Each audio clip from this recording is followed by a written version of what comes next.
இந்த நாளிலே உங்களோடு கூட கர்த்தருடைய வார்த்தைகளை நான் தொடர விரும்புகிறேன். உங்களுக்காக ஆசீர்வாதமான 3 வார்த்தைகளை நான் சொல்ல விரும்புகிறேன். முதலாவதாக ஏசாயா 53ஆம் அதிகாரம் 4வது வசனத்தில் அவர் நம்முடைய பாடுகளை ஏற்றுக்கொண்டு நம்முடைய துக்கங்களை சுமந்தார் என்பதை நான் சொல்ல இருக்கிறேன். ரெண்டாவதாக மத்தேயு 8ஆம் அதிகாரம் 17வது வசனத்தை வாசிக்கும் பொழுது நம்முடைய பலவீனங்களை ஏற்றுக்கொண்டு நம்முடைய நோய்களை சுமந்தார் என்ற வார்த்தையை நான் குறிப்பிட விரும்புகிறேன்.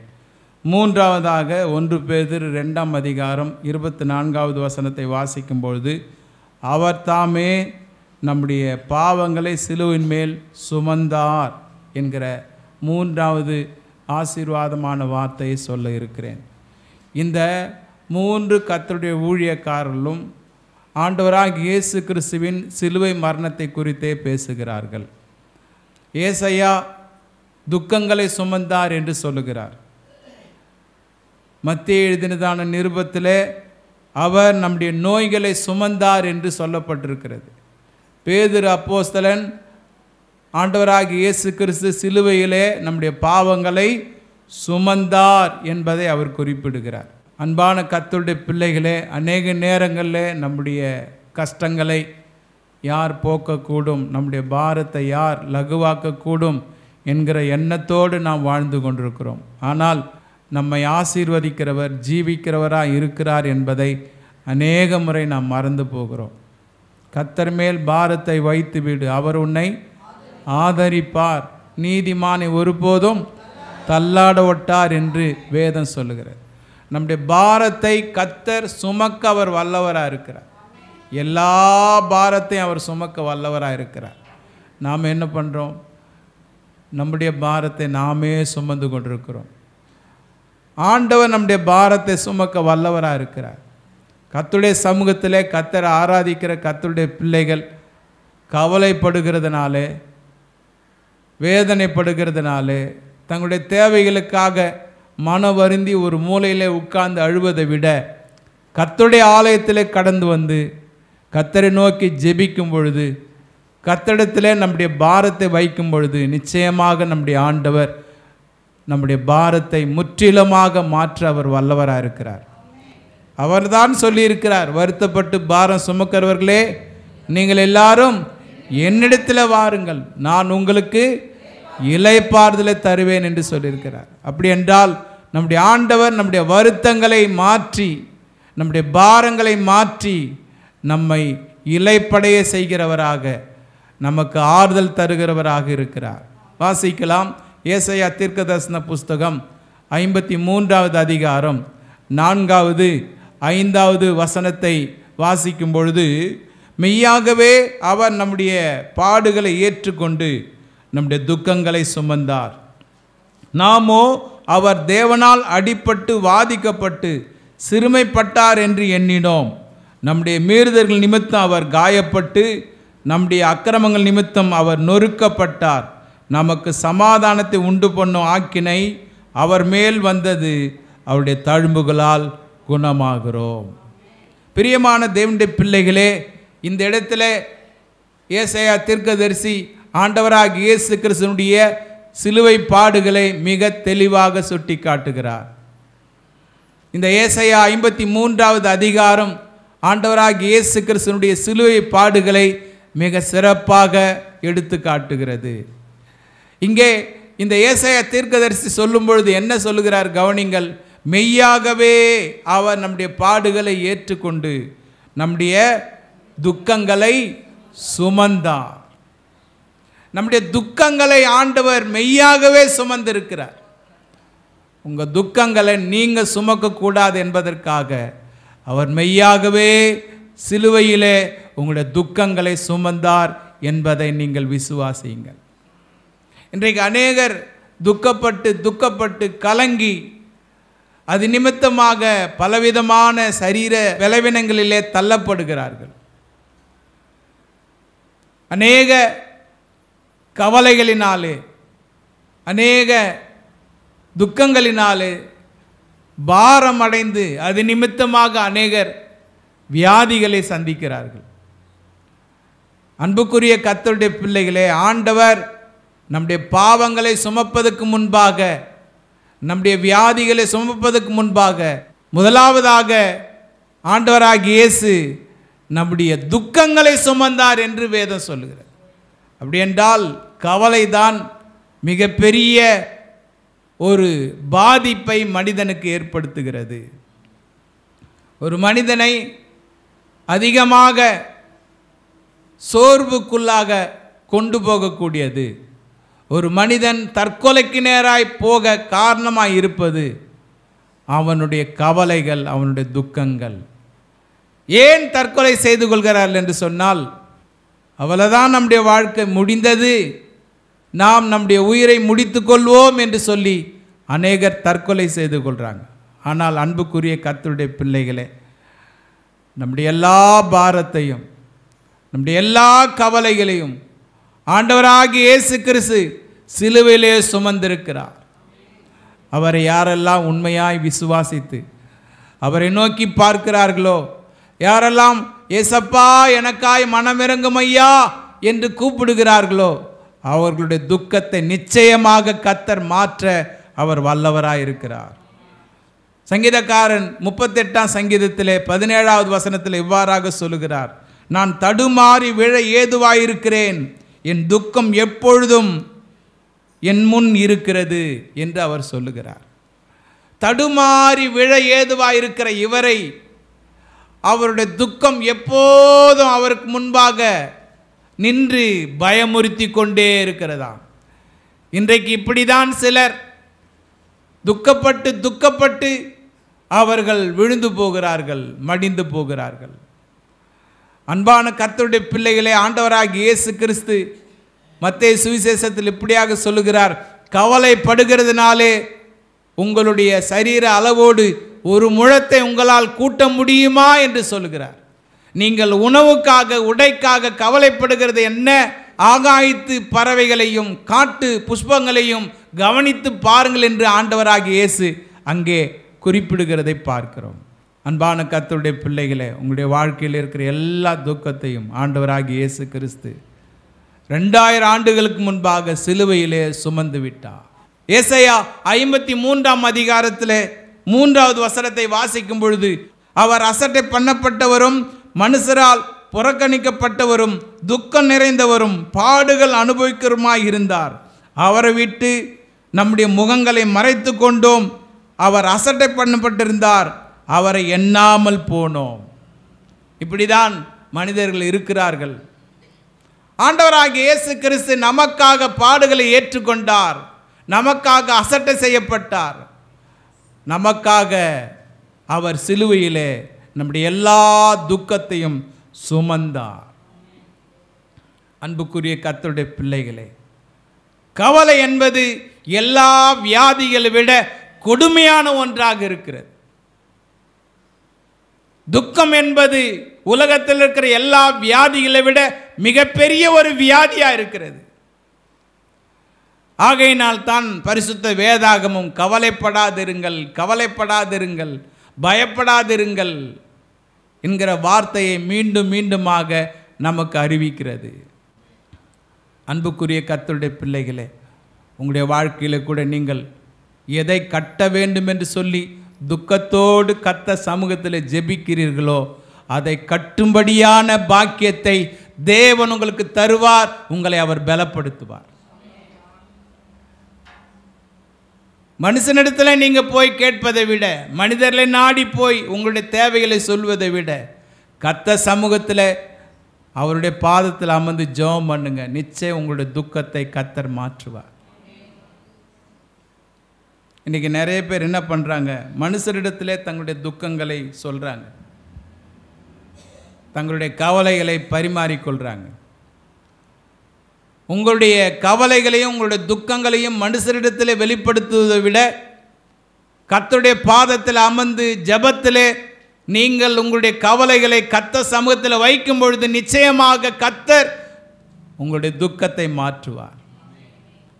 யோவான் 16வது அதிகாரத்தில் 20வது வசனத்தை வாசிக்கும் பொழுது ஆண்டவராகிய இயேசு கிறிஸ்து இவ்வாறாக சொல்லுகிறார், மெய்யாகவே மெய்யாகவே நான் உங்களுக்கு சொல்கிறேன், நீங்கள் அழுது புலம்புவீர்கள், உலகமோ சந்தோஷப்படும். நீங்கள் துக்கப்படுவீர்கள், ஆனாலும் உங்கள் துக்கம் சந்தோஷமாய் மாறும். நம்முடைய துக்கத்தை கர்த்தர் சந்தோஷமாய் மாற்றுவார். இந்த ஆசீர்வாதமான ஆராதனையிலே வந்திருக்கிற உங்களோடு கர்த்தர் பேசுகிறார். இந்த முதல் குறிப்பிலே நான் குறிப்பிடுகிறது, ஆண்டவராகிய இயேசு கிறிஸ்து சிலுவையிலே நம்முடைய துக்கத்தை சுமந்தார்.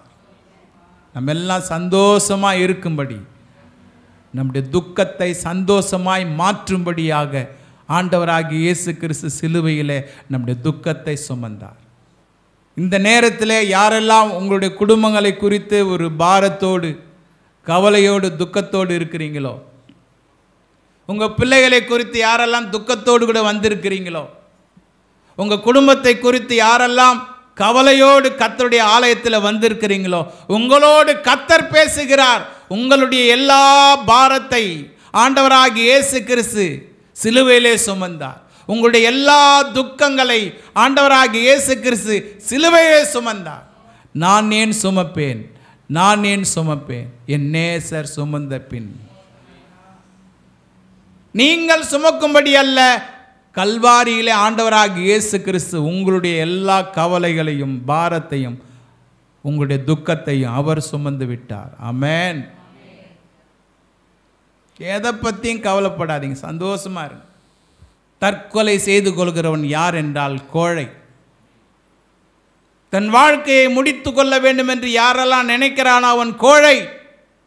அன்புக்குரிய கர்த்தருடைய பிள்ளைகளே, உங்களுடைய எல்லா துக்கத்தையும் சிலுவிலே சுமந்தபடியால் கர்த்தர் மேல் உங்களுடைய பாரத்தை வைத்துவிட்டு சந்தோஷமாக நீங்கள் முன்னேறி செல்லுங்கள். நிச்சயம் ஒரு நாள் உங்களுடைய எல்லா கவலைகளுக்கும் ஒரு முற்றுப்புள்ளி வைக்கப்படும்.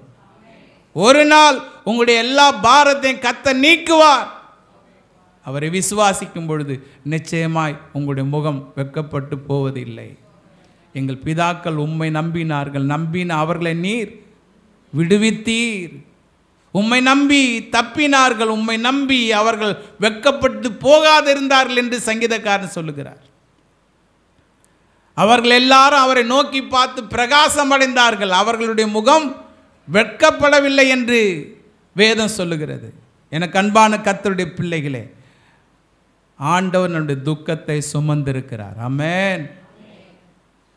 எல்லாரும் கை உயர்த்தி சொல்லுங்க, இயேசுவே, உம்முடைய கல்வாரி சிலுவையிலே என்னுடைய எல்லா துக்கத்தையும் நீர் சுமந்தபடியால் நான் எப்போதும் உமக்குள்ளே சந்தோஷமாய் நம்பிக்கையாய் வாழ்வேன்.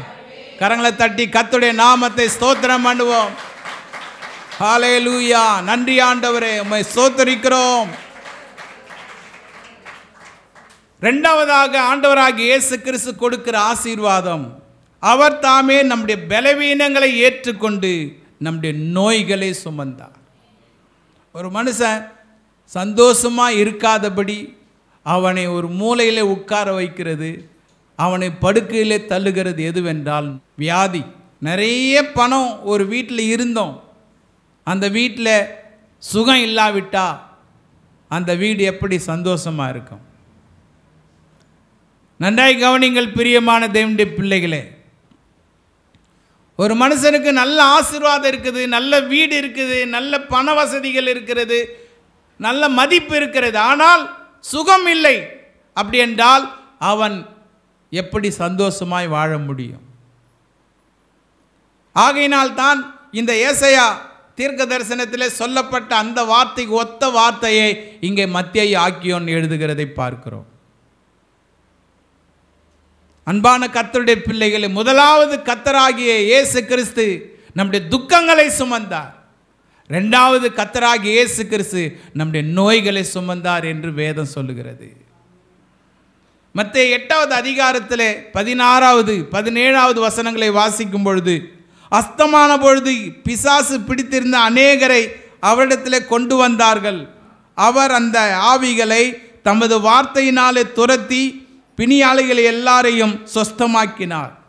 அவர் தாமே நம்முடைய பலவீனங்களை ஏற்றுக்கொண்டு நம்முடைய நோய்களை சுமந்தார் என்று ஏசாயா தீர்க்கதரிசியினால் உரைக்கப்பட்டது நிறைவேறும்படி இப்படி நடந்தது. அன்புக்குரிய கர்த்தருடைய பிள்ளைகளே, அவர் தாமே நம்முடைய பலவீனங்களை ஏற்றுக்கொண்டு நம்முடைய நோய்களை சுமந்தார். ஆமென். பரம வைத்தியராய் நம்முடைய கர்த்தர் இருக்கிறார். டாக்டர்கள் என்ன செய்கிறாங்க? உங்களுடைய வியாதிகளுக்காக மருத்துவம் பார்க்கிறார்.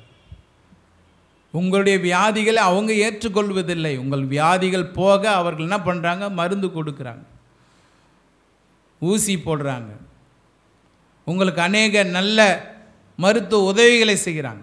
எந்த ஒரு மருத்துவரும் ஒரு வியாதிக்காரனுடைய வியாதியை ஏற்றுக்கொள்வதில்லை.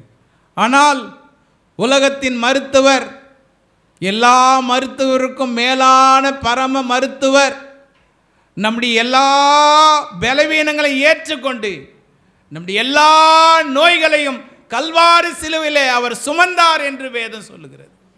அவர் தாமே நம்முடைய பலவீனங்களை ஏற்றுக்கொண்டு நம்முடைய நோய்களை சுமந்தார்.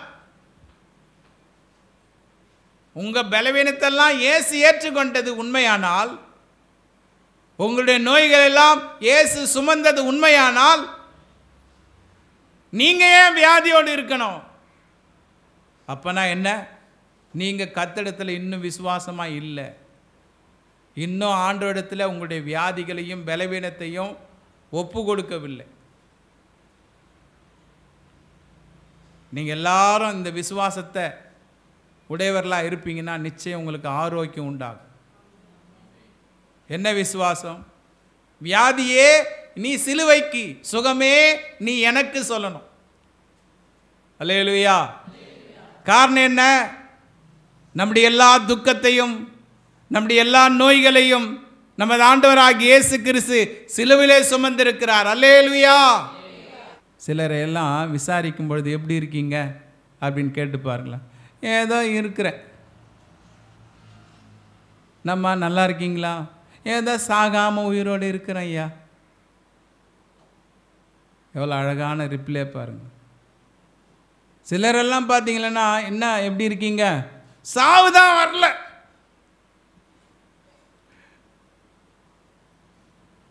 அன்புக்குரிய கர்த்தருடைய பிள்ளைகளே, வாழ்க்கையில் நீங்கள் நொறுங்கி போயிருக்கலாம். அவர் நெறிந்த நாணலை முறியாதவர். அவர் மங்கி எறிகிற திரியை அணையாதவர். நிச்சயமாகவே உங்களுடைய எல்லா பலவீனங்களும் அவர் ஏற்றுக்கொண்டிருக்கிறார். உங்களுடைய எல்லா நோய்களையும் அவர் சிலுவையில் சுமந்திருக்கிறார். நீங்கள் ஜெபம் பண்ணணும். நீங்கள் என்ன பண்ணணும்? நல்ல ஜெபம் பண்ணணும். ஆண்டவரே, உம்முடைய வேதத்தில் நீர் சொன்ன வார்த்தையை விசுவாசிக்கிறேன். என்னுடைய எல்லா வியாதிகளை நீர் சிலுவிலே சுமந்தது உண்மையானால் நான் எதற்காக வியாதியோடு வாழ வேண்டும்? இயேசுவே, என் வியாதிகளை கல்வாரி சிலுவிலே நீர் ஏற்றுக்கொள்ளும் ஐயா என்று சொல்லி நீங்கள் அறிக்கையிட்டு ஜெபிக்கும் பொழுது தெய்வீக சுகம் உங்களுக்கு கிடைக்கும். ஆமென். பிள்ளைகளின் அப்பமாக தெய்வீக சுகம் இருப்பதாக வேதம் சொல்லுகிறது. பிள்ளைகளின் அப்பத்தை எடுத்து நாய்க்குட்டிகளுக்கு போடுகிறது நல்லதல்ல என்று அன்றைக்கு கானானிய ஸ்திரியை பார்த்து ஆண்டவராகிய இயேசு கிறிஸ்து சொன்னார். பிள்ளைகள் என்றால் யார்? ஆண்டவராகிய இயேசு கிறிஸ்துவை விசுவாசித்து அவரை ஏற்றுக்கொண்டவர்கள், அவருக்காக வாழுகிறவர்கள் பிள்ளைகளாக இருக்கிறார்கள். நாம் ஆண்டவராகிய இயேசு கிறிஸ்துவை விசுவாசித்து அவரை ஏற்றுக்கொண்டு அவரால் அபிஷேகம் பண்ணப்பட்டு அவருக்காக வாழ்ந்து கொண்டிருக்கிறோம். அவருடைய பிள்ளைகளாக இருக்கிறோம். ஆமென். வேதம் என்ன சொல்லுகிறது? தேவன் தம்முடைய ஒரே பேரான குமாரனை விசுவாசிக்கிற எவனோ அவன் கெட்டு போகாமல் நித்திய ஜீவனை அடையும்படிக்கு அவரை தந்தரில் இவ்வளவாய் உலகத்தில். நீங்க ஆண்டவரை விசுவாசிக்கிறது உண்மையானா நீங்க ஒருபோதும் கெட்டு போவது இல்லை. இதை நான் சொல்லவில்லை, இந்த பரிசுத்த வேதாகமம் சொல்லுகிறது. நீங்க கெட்டு போவதில்லைங்க. நம்முடைய ஆண்டவராகிய இயேசு கிறிஸ்து கெட்டு போனதையும் ரட்சிக்க வந்தாருங்க. கெட்டுப்போன பொருளை நாம் தூக்கி எறிகிறோம். கெட்டுப்போன மனிதர்களை இந்த உலகம் ஒதுக்குகிறது. ஆனால் தேவனுடைய பிள்ளைகளே, கெட்டுப்போனதையும் கர்த்தராகிய இயேசு கிறிஸ்து ரட்சிக்க வந்தார். நாம் கெட்டு போகாதபடி அவர் நமக்காக சிலுவையிலே நம்முடைய எல்லா துக்கத்தையும் நம்முடைய எல்லா நோய்களையும் சுமந்தார். ஒரு முறை நான் சென்னை GH மருத்துவமனைக்கு ஒரு குறிப்பிட்ட ஒரு விசுவாசியை பார்த்து ஜெபிக்கும்படியாக போயிருந்தேன். ஒரு குறிப்பிட்ட ஒரு அறைக்கு நான் கடந்து போக வேண்டியிருந்தது. அந்த அறையில் இருந்த அந்த சகோதரன் தன்னுடைய வயிற்றை பிடித்து கொண்டு பயங்கரமாக அலறார். வலி, வேதனை, அவ்வளோ வேதனையில் அவர் அலறார். கர்த்தருக்கு ஸ்தோத்திரம். எப்படிப்பட்ட வியாதியாக இருந்தாலும், எப்படிப்பட்ட பலவீனமாக இருந்தாலும், வலி வேதனையாக இருந்தாலும், ஆண்டவராகிய இயேசு நமக்காக அவர் சிலுவையை சுமந்தார் என்று சொல்லி விசுவாசிக்கும் பொழுது நம்முடைய எல்லா பலவீனத்தை அவர் மாற்ற அவர் வல்லவராக இருக்கிறார். இன்றைக்கு அநேகர் பாருங்க, தங்களுடைய பலவீன நிமித்தம் கர்த்தர் பேரில் நம்பிக்கை இல்லாதவர்களாக அலறி கொண்டிருக்கிறாங்க, வேதனையோடு வாழ்ந்து கொண்டிருக்கிறாங்க. அன்புக்குரிய கர்த்தருடைய பிள்ளைகளே, நீங்கள் ஆண்டவராகிய இயேசு கிறிஸ்துவினுடைய கல்வாரி சிலுவையை நீங்கள் நோக்கி பார்க்கும் பொழுது, ஆண்டவராகிய இயேசு கிறிஸ்துவை நீங்கள் நோக்கி பார்க்கும் பொழுது, கர்த்தரை நோக்கி நீங்கள் கூப்பிடும் பொழுது நிச்சயமாய் கர்த்தர் உங்களை விடுவிக்க அவர் வல்லவராக இருக்கிறார். சங்கீதத்தில் இப்படியாக வாசிக்கிறோம், எனக்குண்டான நெருக்கத்தில் நான் கர்த்தரை நோக்கி கூப்பிட்டேன், என் தேவனை நோக்கி அபயமிட்டேன். கர்த்தர் தம்முடைய ஆலயத்திலிருந்து என் சத்தத்தை கேட்டார், என் கூப்பிடுதல் அவருடைய செவியிலே ஏறிற்று. நம்முடைய ஆண்டவர் நம்முடைய துக்கத்தை சுமக்க அவர் வல்லவராக இருக்கிறார். தேவனுடைய ஆலயத்திலிருந்து ஆண்டவரை நோக்கி கூப்பிடுகிற உங்களுடைய கூப்பிடுதலை கர்த்தர் கேட்டு உங்களுக்கு அவர் பதில் தர அவர் வல்லவராக இருக்கிறார். ஆமென். மூன்றாவதாக, அவர் தாமே நம்முடைய பாவங்களை சிலுவையிலே சுமந்தார்.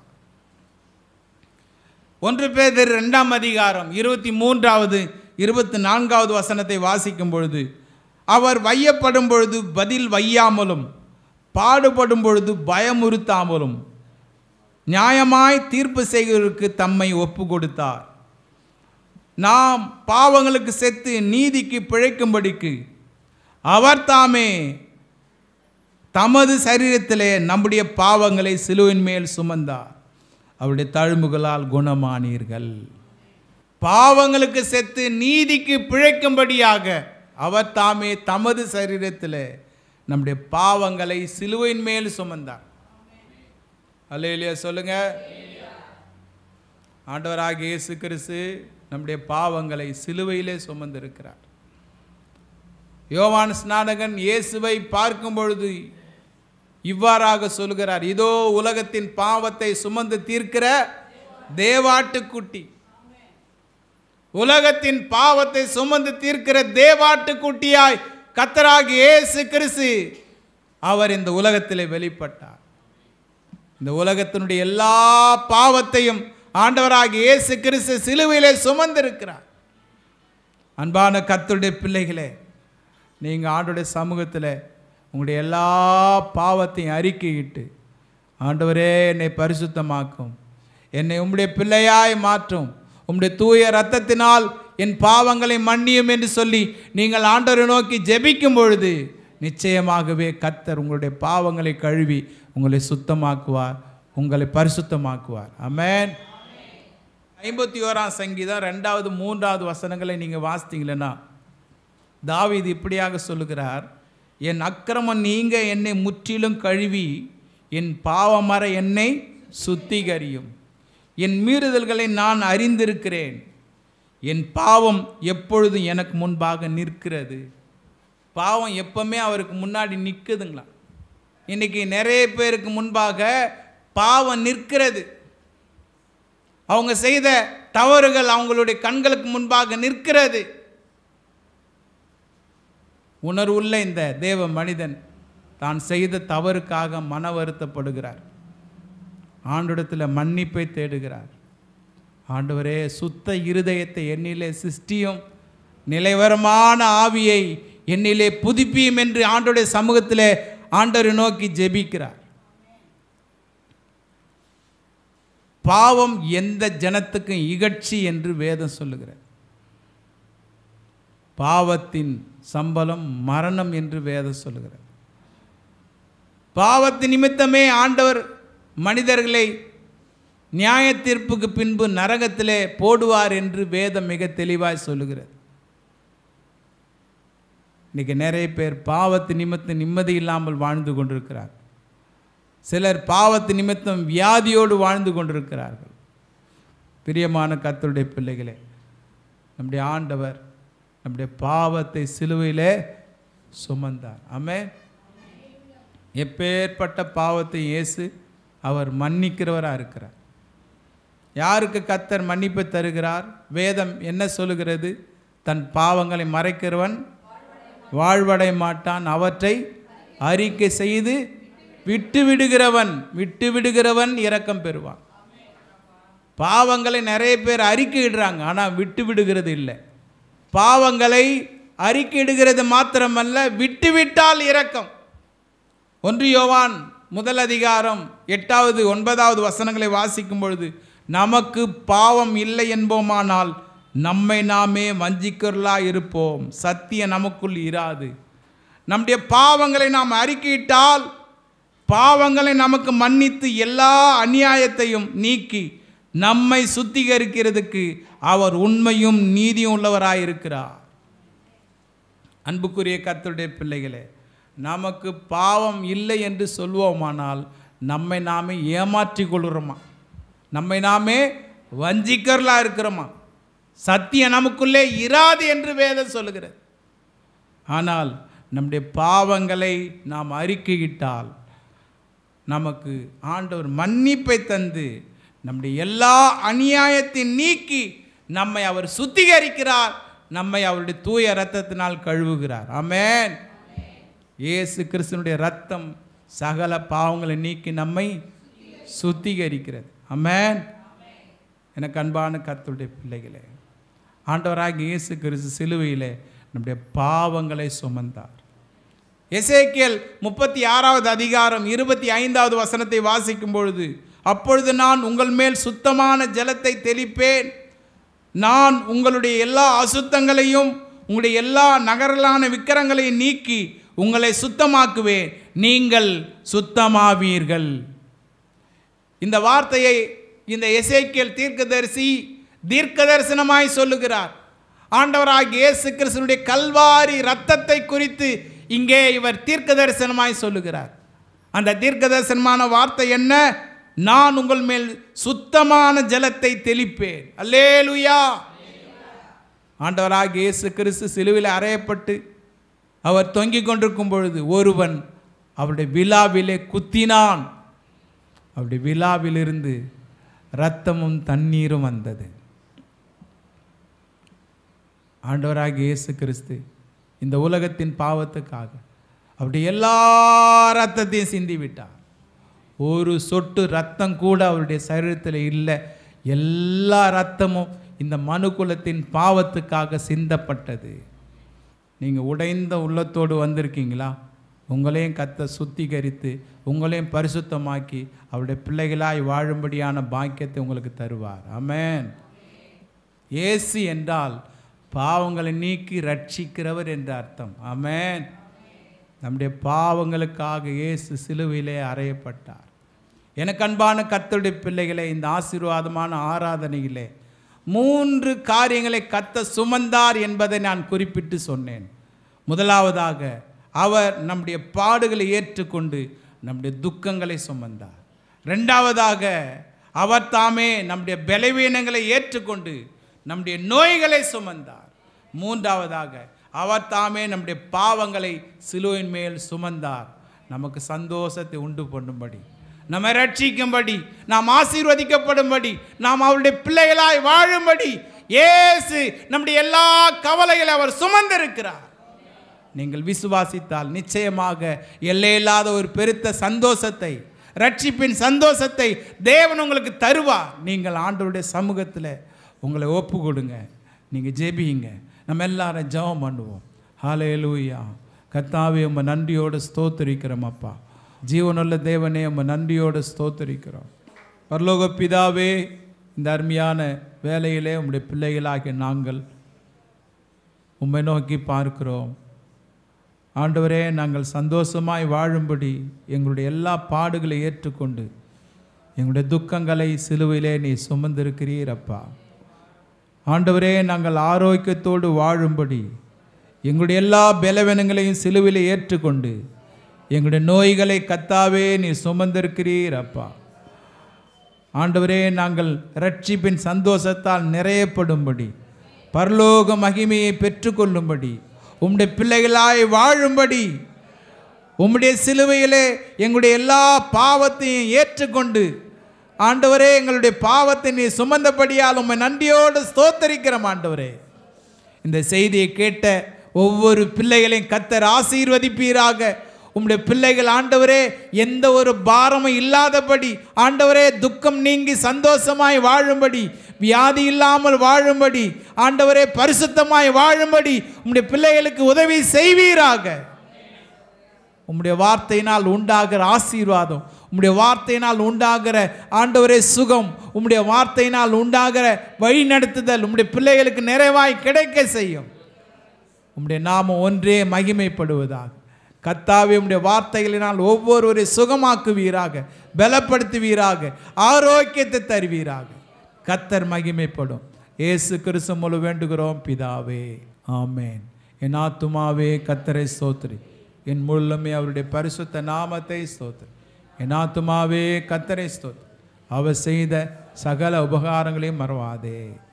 ஆமேன். நம்முடைய கர்த்தராகிய இயேசு கிறிஸ்துவினுடைய கிருபையும் பிதாவாகிய தேவனுடைய அன்பும் பரிசுத்த ஆவியானுடைய அந்யோன்ய ஐக்கியமும் கிருபையும் சமாதான வழிநடத்தலும் கர்த்தராகிய இயேசுவின் வருகை பருந்தும் நம்மோடு இருப்பதாக. ஆமென். அல்லேலூயா, அல்லேலூயா, அல்லேலூயா. கர்த்தருடைய கிருபை சமாதானம் உங்களோடு இருப்பதாக. Praise the Lord.